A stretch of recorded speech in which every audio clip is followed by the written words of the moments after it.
How did Bran end up becoming king? Did he somehow manipulate events to get himself onto the throne? If so, why? And when, in the finale of Game of Thrones, Tyrion asked Bran if he wanted to be king, he said, "Why do you think I came all this way?" It's typical of the kind of enigmatic thing Bran had been saying recently, but still, he's pretty much saying that he knew this was going to happen. He knew he would be offered the crown, and he had already decided he was going to accept. He just hadn't told anyone. Seeing into the future and knowing what will happen, though, is very different to wanting that to happen and manipulating events to make it so. Which was Bran doing? Well, as much as Bran might say he doesn't really want anything anymore, that's not strictly true. He saw the wheelchair that Daeron Targaryen built for his nephew and wanted it, so he had it built for him. And he did want to be king, or else, as he says, why would he travel all that way? If he knew he would be offered it and didn't want it, he could just say no, or not bother to head all that way down south in the first place. His notion of wanting is actually probably more closely tied into what he thinks must happen, because he's seen it happen in the future. He doesn't think of himself as wanting anything. He's just doing things that he thinks he needs to do in order to make the things he's seen happen. Bran, we have to remember, and he has told us many times, is not really Bran anymore. He's the three-eyed raven. He is the embodiment of the Weirwood network and the collection of memories and lived experiences of Westeros. In the books, the way the Weirwood network, and therefore the Greenseers like Bran who connect to it, experience time is very different to how we experience time. Time is different for a tree than a man, we hear. For men, time is a river. We are trapped in its flow, hurtling from past to present, always in the same direction. The lives of trees are different. They root and grow and die in one place, and that river does not move them. The oak is the acorn is the oak. So, although this is a little bit of a digression and quite mind-bending, Bran is technically not manipulating events to change what will happen in the future. He is doing what needs to be done in the present in order to make the future happen in the way it was always going to. Back in Season 6, Bran intervening in Hodor's past to make him hold the door in the present was just him doing what he was always going to do. Bran never experienced Hodor as anything other than the gentle giant who could only say Hodor, because Bran always was going to go back in time and turn the stable boy into Hodor. The world of Game of Thrones operates in a kind of closed-loop timeline. What will happen always was going to have happened, regardless. The Weirwood Network and Bran know what was always going to happen in the future. Bran just needs to play his part. As Bloodraven said, the ink is dry. So, what has Bran been doing to play his part in making the future he's seen happen? Well, for a lot of the last couple of seasons, he seems to have been focusing on what to do about the Night King and the Army of the Dead. He was the one who saw the creation of the Night King, a dragonglass blade in his heart in front of a weirwood tree, and therefore knew or saw or worked out how to uncreate him, a Valyrian steel blade in his heart in front of a weirwood tree, and he then made sure that it all happened as he wanted it to. The first thing he did once getting hold of the cat's paw's dagger was to give it to Arya. He then made sure that he himself was in front of the weirwood tree, and when he needed a few extra seconds before Arya got there, he told Theon that he was a good man, bolstering his self-belief and leading to him holding back the Night King for those crucial few seconds. But what else has he done this season? What has he done to influence events in King's Landing? Well, he told Sam to tell Jon about his true parentage, which started the chain of dominoes falling, because Jon told Dany, and then Sansa and Arya, and Sansa told Tyrion, and Tyrion told Varys. This broke apart Jon and Daenerys' relationship, and led Dany to think that everyone was betraying her. It played a part, an important part, in everything that followed, including the burning of King's Landing. It wasn't everything that played into that decision, but it's certainly the case that before knowledge of Jon's parentage came out, Dany was in a strong position and accepting the advice of her advisors not to attack the citizens of King's Landing. And after then, she wasn't in that place. And it's worth noting that although Bran's contribution in the Godswood when Jon told Sansa and Arya about his true parentage might have appeared neutral, he said, "It's up to you whether to tell them." It actually wasn't neutral, because saying "it's up to you" after Jon has said that he's not their half-brother clearly implies to Sansa that Jon has a secret that he's not telling about who he is, and that Bran knows it. If Jon was okay with Bran knowing it, why wouldn't he be okay with Sansa and Arya knowing? Bran wasn't being neutral there, he was subtly pushing Jon into saying. Then there is Jaime.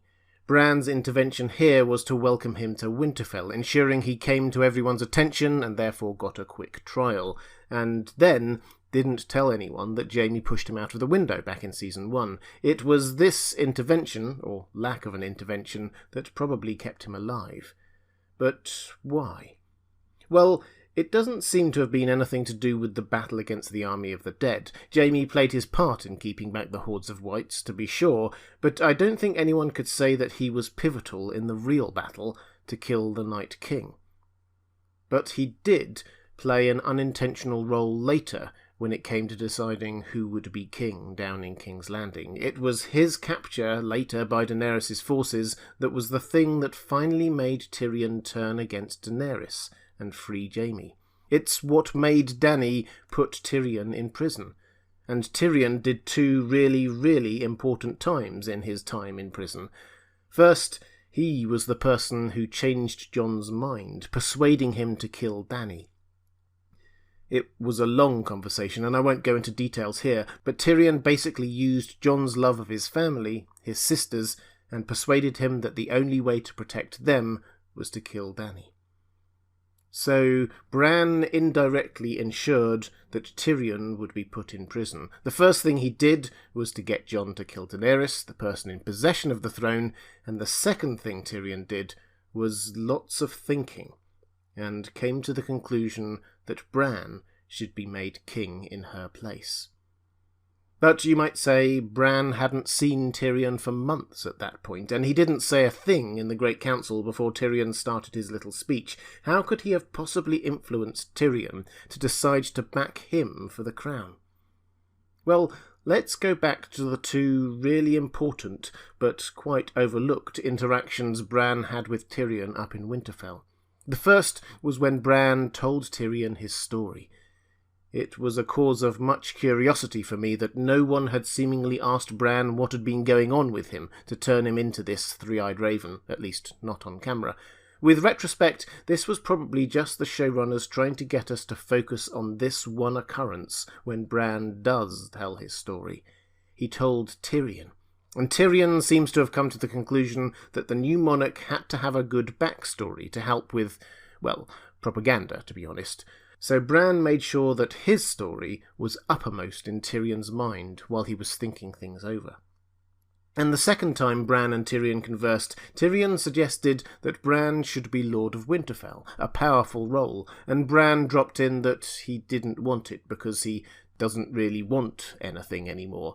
This is important because Tyrion slowly came to the conclusion that the person who was best suited to be king was someone who didn't want the job. Varys said that to Tyrion to try to get him to switch his allegiance to Jon, and after Varys' death, Tyrion says rather dejectedly that Varys had been right all along. He should have listened to Varys. Tyrion couldn't pick Jon anymore for king. That would be too controversial a move after he killed Dany, but he did know one other person who apparently didn't want to rule, and therefore would be a good ruler. Bran also in that conversation, incidentally and innocently I'm sure, mentioned that his wheelchair was the design that King Daeron did for his nephew. So he ensured that Tyrion wasn't just thinking about Bran as a northerner with no experience of King's Landing. Bran was basically subtly trying to say that he had seen and experienced King's Landing and the life of kings. He understood what it was about. So, if it looks like Bran manipulated events, saying and doing the right thing at the exact right time to get himself into the position where Tyrion would offer him the kingship, he also did it by saying nothing about some really important things. For example, he knew that Daenerys was going to burn King's Landing, destroying all those people.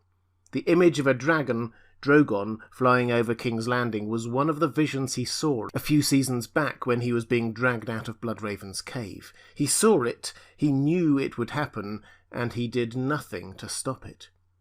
Given everything else we know he was doing and trying to achieve, the only possible reason was because he knew it would take that to make Jon turn on Dany. And if Jon didn't turn on Dany, she would still be queen, and there would be no vacancy as monarch. This gives Bran's ascent to the throne a slightly dark twist. He wasn't just manipulating people to get what he wanted. He was knowingly allowing tens or hundreds of thousands of people to die in order to achieve it. Is this really what Bran Stark, Ned Stark's son, would do? Well, this brings us back to one of the points we started with. Bran is not Bran anymore. He is the Three-Eyed Raven. He is as much Bloodraven as he is Bran, and as much every other Three-Eyed Raven there has been. And the Three-Eyed Raven has clearly been planning this even further back than these last couple of seasons. The Three-Eyed Raven chose Bran to be the new Three-Eyed Raven because of who he was. If you stop and think about what happened to Bran Stark, the child, he was brought up to Bloodraven's cave on false hopes that he might be able to walk again, taught magic without being told that it would literally take him over, that Bran Stark would be subsumed within a greater consciousness. Mira Reed was right. To all intents and purposes, Bran Stark the boy died in that cave. Why did the Three-Eyed Raven choose Bran for this? Because even without Tyrion's intervention, of the people there in the dragon pit at the end of the whole series, he was actually one of the very few people who could realistically be king. He was Ned Stark's oldest living son and therefore technical heir to Winterfell, and of the other lords paramount, there actually weren't that many other options. Gendry admitted he didn't know how to be a lord, let alone king. The Prince of Dawn had only just become one. People were hardly likely to want to follow Robin Arryn or Edmure Tully, and so on. The Three-Eyed Raven didn't just choose Bran all that time ago because he was a potentially skillful tree wizard. He was one of the few people who could be king once this whole story had come to an end. All that was needed then was to manipulate Tyrion to make that speech in his favour, as we saw. The Three-Eyed Raven chose Bran to be king all the way back at the beginning of Season 1. We just didn't know it. Bran didn't win the Game of Thrones. The Three-Eyed Raven did.